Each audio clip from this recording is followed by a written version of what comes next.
So last week we went over the text where Jesus was sending out the disciples to the regions around Nazareth. So the 2 weeks prior before that, Jesus went to his hometown. He was rejected. The following week, last week, we said you're sent, and Jesus sent his disciples off 2 by 2 to the various areas around. And if you look at the text where we are, we're going to be in Mark chapter 6. In this story, Mark does something very different here. So from verses 7 to 13, Jesus sends them out, and then you have this section 14 to 29 where Mark describes what was happening at the same time. And then, of course, the story of the sent out disciples really ends in verses 30 to 34. And so they come back in that thing. So you have these 2 points, 7 through 13, and then 30 through 34, one story. And then John pops right in the middle, this other story that we need to hear. And so God, when he was putting this text together, wanted us to know this about what was going on behind the scenes while the disciples were out having victory and going to the men and women around the area. And so you have the story of John the Baptist and King Herod. Before I get into that, I wanted to share with something I got in the mail. So the title of the sermon, I've worked through several. I think even the bulletin doesn't agree with this, because just as I was working through, the idea kept changing. And so really, Christ is King is really the big idea that you need to know. When we say you're sent in the King's name. You're sent in King Jesus' name. Jesus himself was sent in the name of his Father. And so when we go out, we are sent from the King of Kings, the Lord of Lords. And as I was working through this text, I am a subscriber to the Voice of the Martyrs. If you don't know what that is, it's a publication and a missionary group that regularly interacts with missionaries in those countries where they will round you up and kill you for your faith. And so this last month's issue was about communist China. And if you'd like, you could borrow this. It's got some difficult stuff that's going on. But they have a really shortened little message on the back I just wanted to share you little parts of.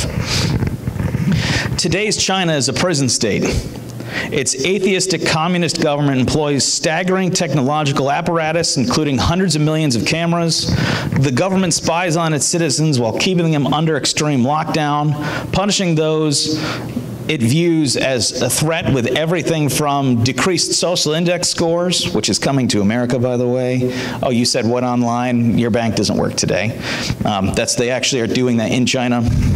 Decreased social index scores to imprisonment and forced labor camps. With such great machinations arrayed against them, what can our Chinese Christian family members accomplish?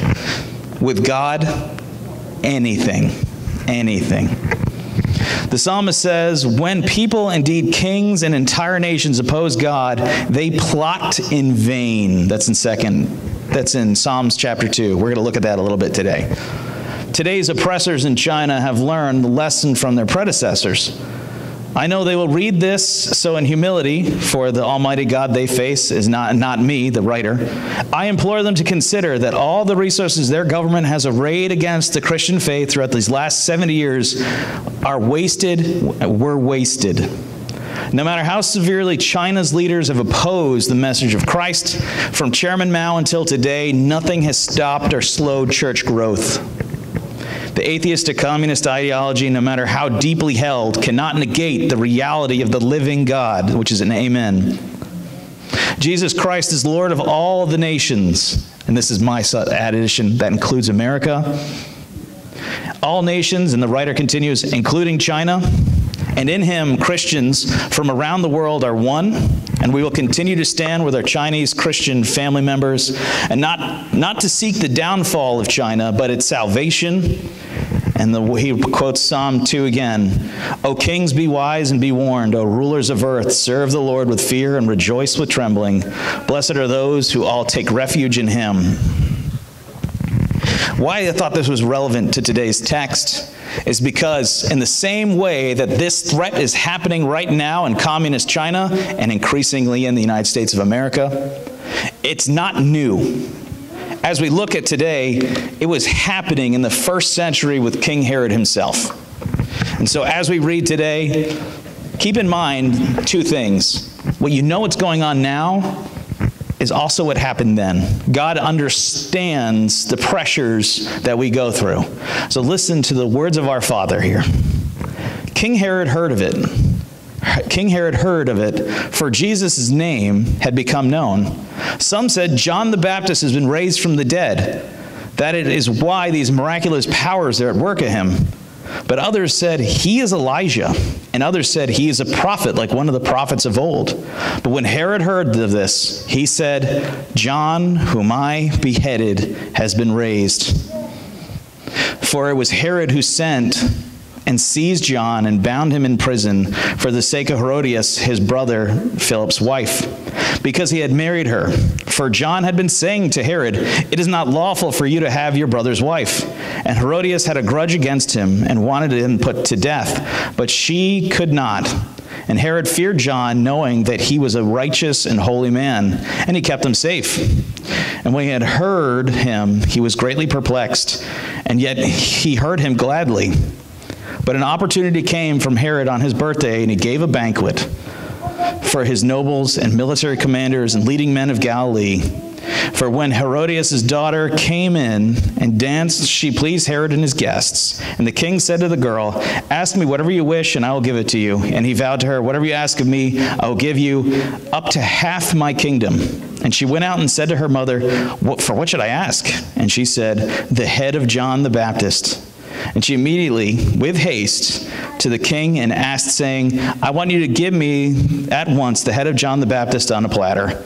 And the king was exceedingly sorry, but because of his oaths and his guests, he did not break his word to her. And immediately the king sent an executioner with orders to bring John's head. He went and beheaded him in prison and brought his head on the platter and gave it to the girl. And the girl gave it to her mother. And when the disciples heard of it, they came and took his body and laid him in a tomb. This is the word of the Lord. What I think is the key interpretive point of this text is actually between verses 14 and 16. So what you'll see here is John and Jesus and Elijah and the prophets are all compared to one another here. Now, what Elijah and John and Jesus and the prophets have in common were that they were willing to stand up to the kings of their day. So Elijah had to deal with Ahab and Jezebel. Ahab was a puny, pathetic man who was a mighty warrior, but he'd whined when he didn't get his way. And Jezebel was the woman who said, just kill people and get what you want. And so they were willing to use the force of government to attack Elijah. And Elijah, of course, succeeded. The various prophets, so Elijah's successor, I always have to say this very carefully, Elisha, because when we have little ones, Elijah and Elisha, you have to really emphasize. So Elijah's successor, also had to contend with these government powers that were oppressing and coming after him. And you see throughout all the prophets, Moses dealing with Pharaoh and so on, they're constantly contending with this governmental oppressive authority. And then Jesus comes onto the scene. Now, there's a difference between the prophets and Jesus. Jesus is, of course, the greatest prophet. He is the final prophet, as opposed to what the Muslims believe. Jesus is the final prophet. But he's not just a prophet. So you have throughout all of church history and all of the scripture, these prophets of God show up in the text, Moses, Elijah, and they find their fulfillment in Jesus. This is called typology if you really want to nerd out later. They find these types in the Bible come in all together, and they have their fulfillment in what's called an antitype, which is Christ himself.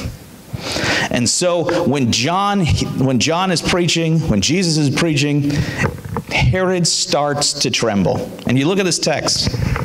We're going to break down these first verses and allow the rest of them to influence what we're saying here.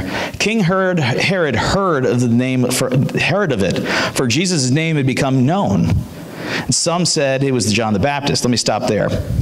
So Jesus is preaching at this point in the area of all of Palestine or Israel was starting to be known. And it wasn't just known amongst the common people. It was starting to get known amongst the elite there. Now, if you look at your text, the very first word in verse 14 is King Herod. But if you look at the other gospel accounts, they don't use the word king to describe Herod. They actually use the tetrarch. Well, because what Mark is doing here is Herod had petitioned the Roman government for the title king. And the Romans said, you ain't no king. We ain't making you a king. Too bad, and you could pound sand. In so many words, and it was in beautiful Latin. So he was frustrated from getting what he wanted, this kingship. So Mark, kind of glibly, calls Herod a king here.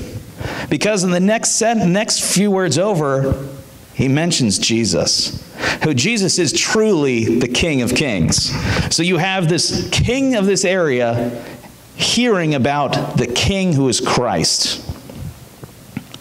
And it was starting to percolate to the ones who had control. They were hearing what he was doing. And so what happens next? You see that there were rumors about what was going on. Is it John the Baptist raised from the dead? Is that Elijah? Is it some sort of new prophet? The elites, the people in control, knew the scriptures. They knew what was going on. They were aware of it.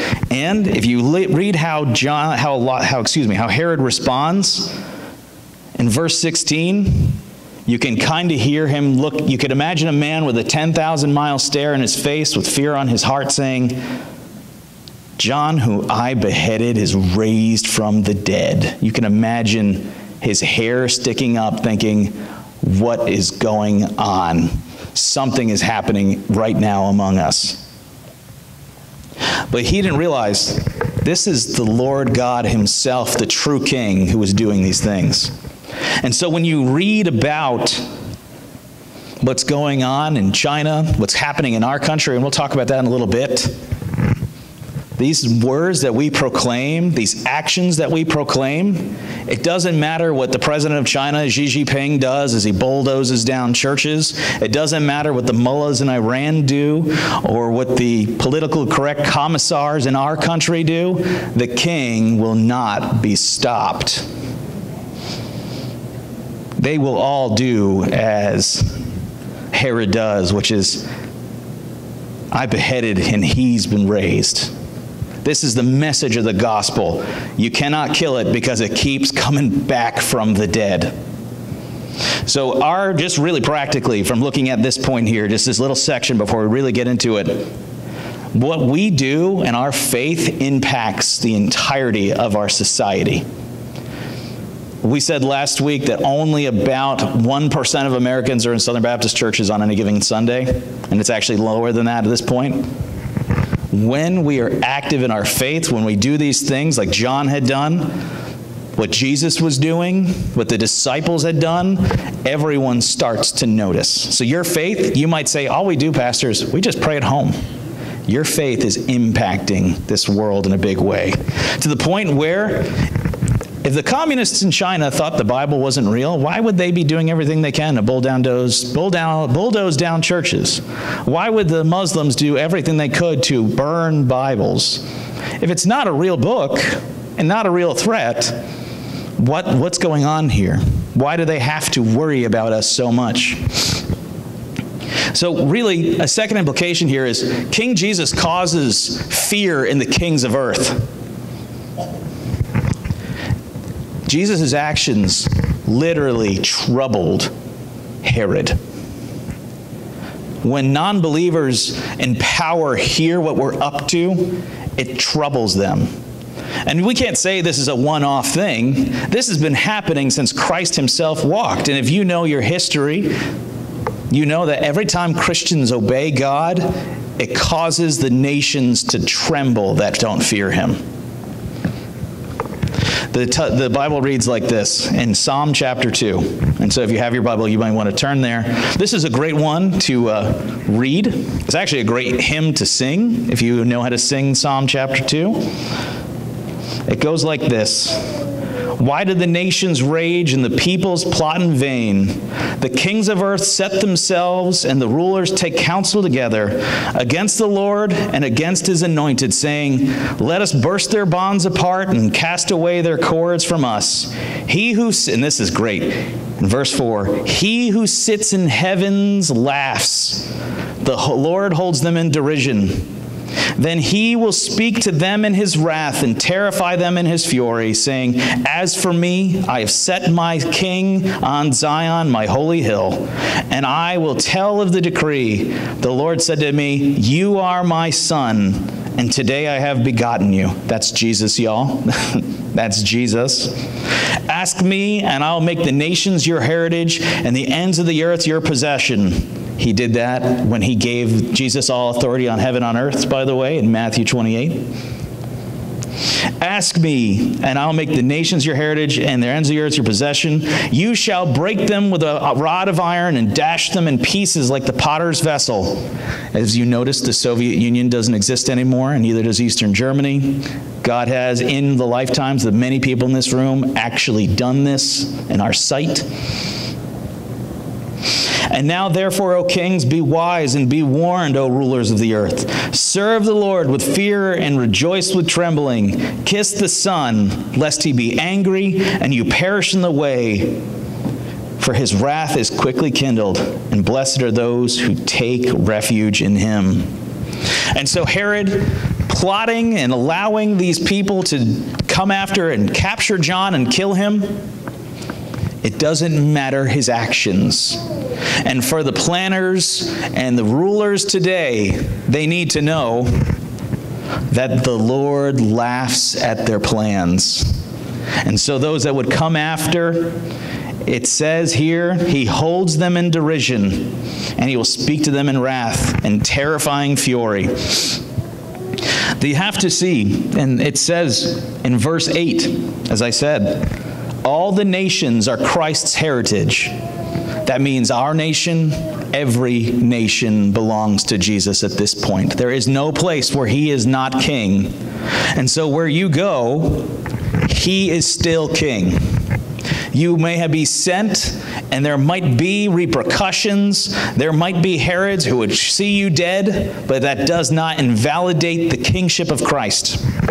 Herod's sin was one of the most despicable. He had committed the sin of incest by marrying his brother's wife. And what did John do? John called him out on that as a Christian. This is sin. You took your brother's wife. You have broken God's law. Today, this is what we must do ourselves. The Christians in communist China, I know, they love their country. They pray for it. They pray for their leaders. But the ideas that communism points, which are taking root in our country even now, are wrong. They're founded on oppression. They're founded on satanic idolatry. We can have a whole thing, that's a Sunday school lesson about the problems with Marxism and communism. But they stand up against it, and so their country rounds them up. I knew in a church we attended in Pennsylvania a man who used to smuggle Bibles into the Soviet Union. And maybe in your lifetimes, you've given money to those impacts where, hey, look, let's get more Bibles on the other side of the Iron Curtain. These things are happening, and people will still, and were arrested and thrown in jail for that. As I looked at this, there was a very busy week for us as Christians this week, if you were looking at the news. Just in this country alone. Up in, I believe, in Indiana. So if you know anything about Indiana, Indiana's a very supposedly conservative state. A pastor was preaching against abortion publicly, and 6 police officers came and arrested him. He asked what he was doing that was illegal. He was on public land, so he was on a public sidewalk, which is allowed for you to be on, at a public park. And all they were doing was saying, giving out the gospel and saying murdering of babies is wrong. And the cops came and they manhandled him, and I'm a son and a grandson of police officers, so I'm using the word cop to be intentionally aggressive. And they arrested him for sharing the gospel in Indiana. We're not talking like California or New York. We're talking a state that supposedly is conservative. That happened last Sunday in the afternoon. This week, a major speaker for a pro-life organization, she said, there's no hope for any of us outside of having the faith in Christ Jesus alone. That's a pretty good statement, right? There's no hope outside of Jesus. A Republican congressman said, this is the most bigoted thing I've ever heard. You should delete this. And then made it about religious freedom in the United States. But if you noticed, she only said that there's only faith and hope is only in Jesus. She didn't say anything bigoted there. Turns out the congressman was a Jewish individual who claims or thinks that the message of Christ is a bigoted message. And this is on the side that supposedly is more conservative and more Christian, the Republican Party. Actually, what came out later was a Muslim Democrat said, no, she's right to say what she wants to say. A broken clock's right twice a day. This had happened, I think this was on Wednesday. That's what happened there. And it keeps going on and on. You see, our leaders plot in vain. Actually, that story progressed. She was eventually fired from her job for saying that Jesus is king as well, the very next day. Our leaders plot in vain, and these heathen nations rage against the true gospel of Christ. And so as you read here in this true story of how Herod interacted with John, it is still happening even now in our own backyard. When we see this and he says, why do the nations rage and plot in vain? And the kings of earth set themselves, and the rulers take counsel together against the Lord and against his anointed. What I can see here is even those that are supposed to be those that defend us, supposed to be on our side, even they will plot against Christ and his people. And so when we're saying you're sent, it's important that you know that Jesus truly is king. And so while they try to plot in vain, God is going to burst their bonds, and he's going to hold them in derision. And this is what scares me. And he will speak to them in his wrath and terrify them in his fury. Our God, in his word, says, vengeance will be mine. And so for those nations that are actively against Christ, this is how he will respond. I make a point of saying the Soviet Union does not exist today. Eastern Germany does not exist today. God destroyed these communist antichrist systems. You might remember the news. I can remember, and I was like 4 years old in 1992 when my mom was like, I can't believe this actually happened. Maybe some of you had the same thoughts as well. It's over? The Cold War's done? It's because God destroyed that. Maybe some of you are a little bit older and remember when the Nazi menace was overturned. Because God destroyed that godlessness. He will do so. Ask me and I'll make the nations your heritage and the ends of the earth your possession. This country, China, are God's. They belong to Jesus. And so a police officer might violently arrest you for your sharing of the gospel, but just know that God sees that and will burst their bonds. There's some really practical things here, by the way. That's why as Christians, I'm against the digitalization of money, because that's control. That's why we always need to have cash and not just exclusively internet money, because that's how they'll control us in the future. Oh, you can't pay your bills to turn on your electric today because you said something that you shouldn't have said. This is actively happening around the world. We are to make, and if we want to be part in preventing that, we have to go to the nations and say they belong to Christ. To not be afraid, as John wasn't, to say, you are wrong and committing this incest with your brother's wife. What I see here in verses 9 through 12 of Psalm 2, petty tyrants and nations and magistrates must bow to Jesus. Verse 12 in Psalm 2, kiss the Son, lest he be angry and you perish in the way, for his wrath is quickly kindled. Blessed are all who take refuge in him. And so if you are a person in authority, you're called to kiss the Son. If you're a person who can speak to those in authority, you're called to tell them to kiss the Son. The town I went to college is York, Pennsylvania. York is a beautiful city. It's very Amish. It's just classic Pennsylvania, classic just small town America. And Pennsylvania's had a lot of problems. It's like a state of amnesia for some reason. But we could go into that later. York has become famous, the town I went to college, because it's one of the last abortion clinics in the southern part of the state. It was in the town. I actually remember where it was. It was within walking distance of my college. And so right in some of the worst parts of the city and near the college was the abortion clinic. York had become, because so many of them were closing down, an abortion tourism area in South Florida, in South Pennsylvania. And so people were coming to the city I went to college in to murder their children. And so a pastor of a like-minded church went to the York City Council and very graciously said, this is murder. We need to kiss the Son, lest in his wrath he comes after our city.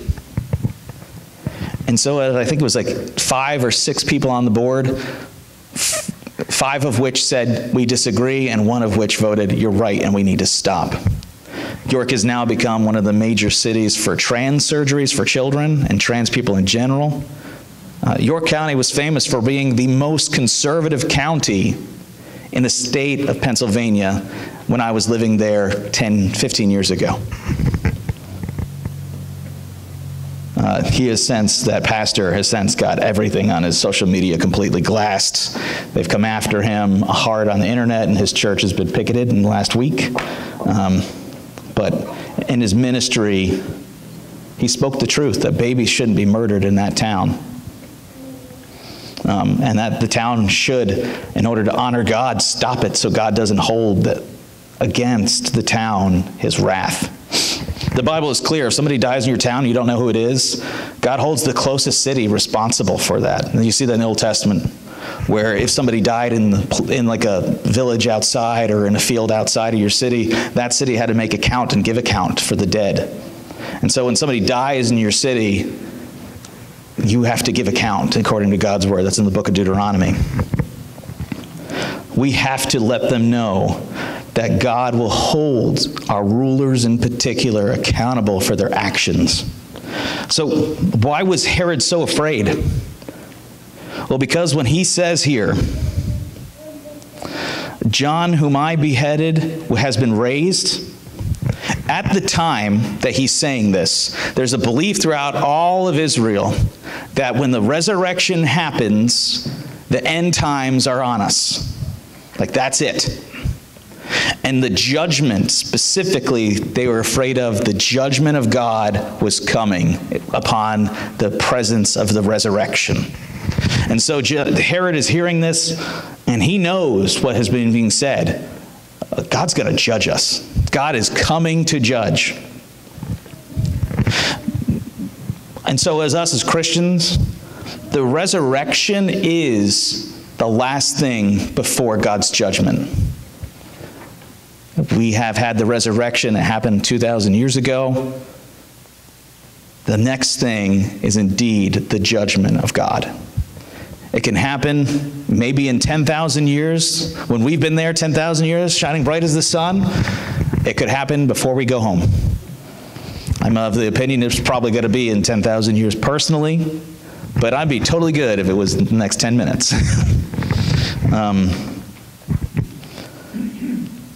Resurrection points to the second coming. Resurrection points to the judgment. Jesus promises us just a few things, church, and I want you to take this blessing into your heart. And if this is a good one to underline, if you're an underliner, Revelation 22:7, and behold, I am coming soon. Blessed is the one who keeps the words of prophecy of this book. The judgment of God is coming. Jesus promises, and in that section in Revelation 22, 3 times Jesus says, I am coming, I am coming, I am coming. And the Hebraic thinking, if they say it, it's like your mom telling you to clean your room. You better clean your room. Jesus is saying, I'm coming, I'm coming, I'm coming. You can bank on it, that he is coming. Amen, that's right. I don't know when. Like he said, Deuteronomy 7:9 says God is faithful 1,000 generations, and if you do the math on that, we're not even halfway to the halfway. So it might be a little while, or it may be very soon. Just another thing about that final judgment. I want you to know what I mean when I talk about the judgment. So some theologians, some pastors hold that there's multiple judgments, some 2, some 3. I mostly prescribe to one final judgment. So in Revelation 6:9-11, it reads like this. And while I'm reading this, you'll understand in a second. And he opened the 5th seal, and I saw under the altar the souls of those who had been slain for the word of God and the witness they had borne. They cried out with a loud voice, O sovereign Lord, holy and true, how long will you judge and avenge the blood of those? How long before you will judge and avenge our blood for those who dwell on earth? And then they were given each a white robe and told to rest a little longer until their number of fellow servants and their brothers should be complete, who were killed as they themselves had been. So when I read this, some hold that upon death there's going to be a judgment. It seems to be that the final judgment has yet to occur because there isn't the completed number of martyred saints in heaven yet. Just taking the text plainly here. And so right now, as we can see, for those who are killed today, who have been killed in the last 10 years, who have suffered for the faith, and maybe you and I might suffer for the faith, but we're given is a promise of vengeance, a promise of God correcting it, and given a white robe, and given rest immediately, in verse 11. So somewhere right now, God knows the number of those that will die for him, that will be martyred for him, and he knows that, and one day that number will be complete. So there's a fixed time, again, when the judgment of God will come. Just a little bit about that judgment. Revelation chapter 20, verses 11-13. Now again, I believe there's just one judgment, and that has yet to occur. Then I saw a great white throne, and him who's seated on it. From his presence, earth and sky fled away, and no place found them. And I saw the dead, great and small, standing before the throne. And the books were opened, and another book was opened, which was the book of life. And the dead were judged by what was written in the book, according to what they had done. And the sea gave up the dead who were in it, and death and Hades gave up the dead who were in them. And they were judged, each one according to what they had done. And another one, in Matthew 25:31-33. We're flipping a lot, y'all. I hope your fingers are ready. When the Son of Man comes in his glory, and all the angels with him, then he will sit on his glorious throne. Before him will be gathered all the nations, and he will separate people from one another as a shepherd separates the sheep from the goats. And he will place the sheep on his right and the goats on his left. So at this great white throne judgment, God will judge us based on our actions. And unless your action is faith in Christ, you will be put with the goats. God will see everything that you and I have done, And we know from elsewhere in the text, God will praise us or punish us in heaven or give us so much more. Not punish is not the right word for a Christian. God will give us less for what we have done. So really, this last week with me, have I spoken loosely? Have I thought loosely?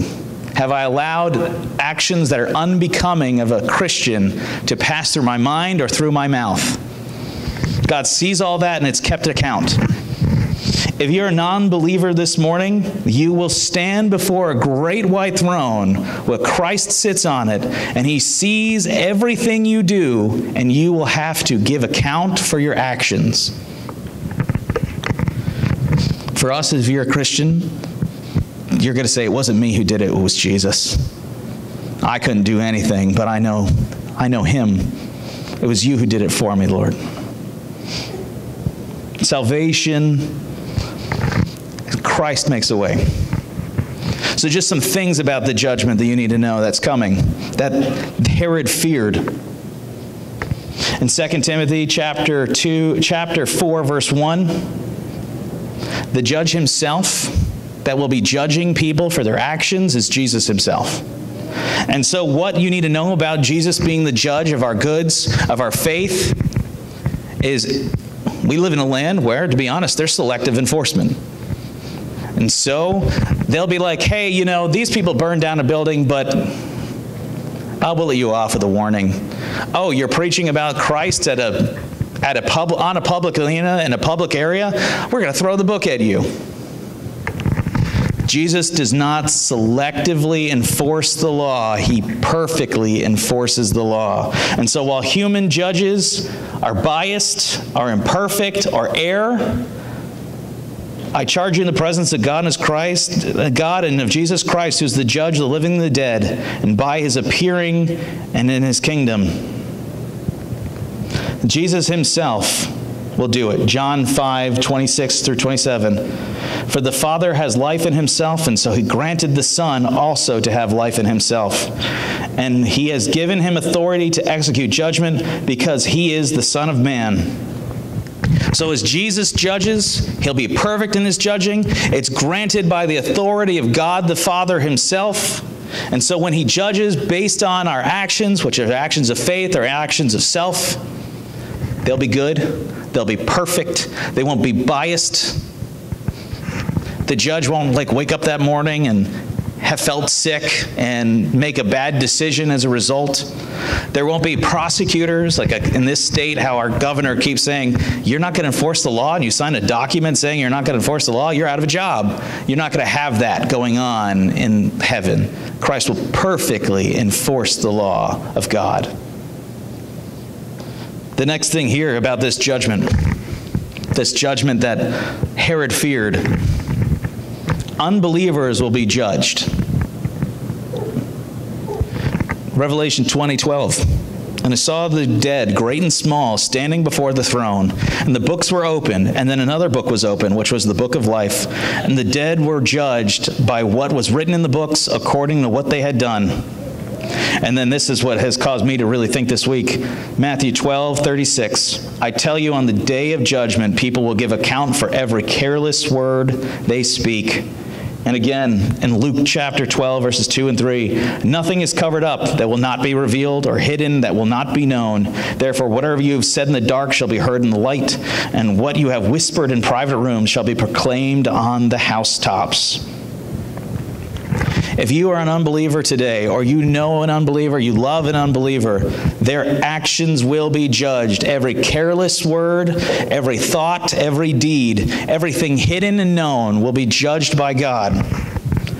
Christ knows everything that is occurring. So if you're a believer, you're like, okay, that's not me. I want you to know this. That ways that which you have been wronged, things that have happened to you,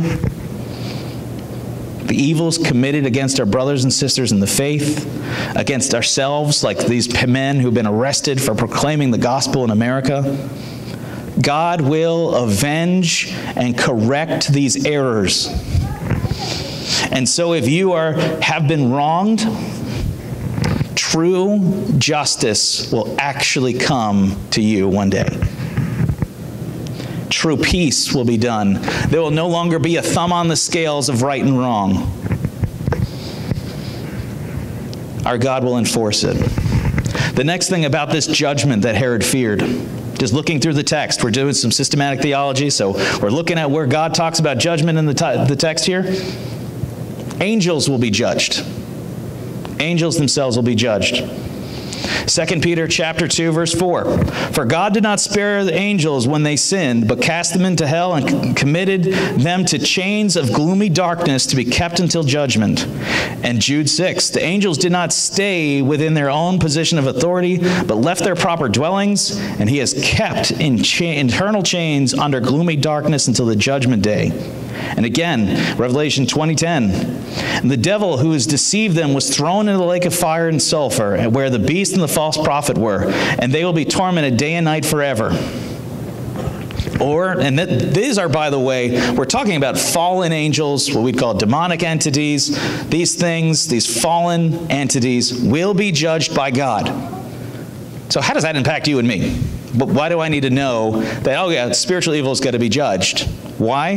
That's because if you have ever suffered under unknown, invisible spiritual evil, God will deliver you and judge the spiritual evil that has impacted you in your life.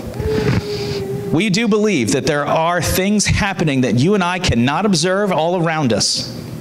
That there is a spiritual reality, and they are causing things like death and disease and evil to occur. They're possessing people to do evil things. And so if you've suffered unknowns to you by spiritual evil, God will judge those that have done it. If you take this text quite literally, that they're chained up in gloomy darkness, somewhere below the earth there are actually heavenly beings in chains waiting for the end of days to be judged. With no idea where, but taking 2 Peter and Jude literally, they are in gloomy darkness until that moment. And if the devil and all his tricks and deceits, he also will be judged and punished for his actions. And by the way, just to top it off, for the angels in the room that might be listening, it's 1 Corinthians 6:3. Do you not know that we are to judge angels? How much more then matters pertaining to this life? You and I will actually be part of God's judging the spiritual realms, and will be part of judging these angels that exist. This is what the Word says. This is how judgment is to be done, which is just really practically taking what Paul said in 1 Corinthians. That's why we need to be discerning people, because we're going to be actively part of God's judgment at the end of days of angels themselves. So these spiritual beings, we're going to be responsible enough to handle what we can't see in the future. And so you need to be good with your actions today because of what we'll do eventually.